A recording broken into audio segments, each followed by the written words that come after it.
Chemtool was engulfed in flames June 14th. Since then, some residents living near the plant have been concerned about the long-term health effects. Rachel Perry spoke to a Rockton resident who's taking extra precautions to make sure it's safe to live there. Rachel? That's right, Mimi. Some people in Rockton are doing their own testing after saying they want more information, telling me it's not about trust, but about holding Chemtool and the EPA accountable.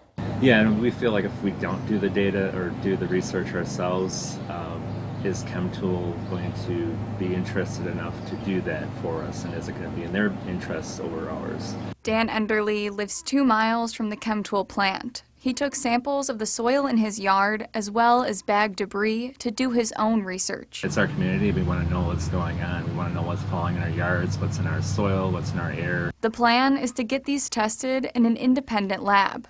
Trying to find different universities that would be testing the different samples at a reasonable price. Sometimes they can be pricey.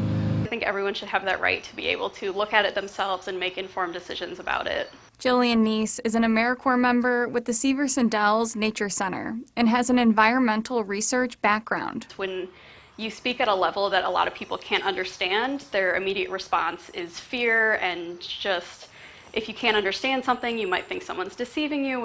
She broke down the EPA data into simpler terms for those who live nearby. Making sure that people in this community can understand it better, I think it helps them make their own decisions about how they think the data should be interpreted. Enderly tells me he's using that information to determine his safety. We just want to make sure that we're doing everything we can to protect our families and our pets and ourselves.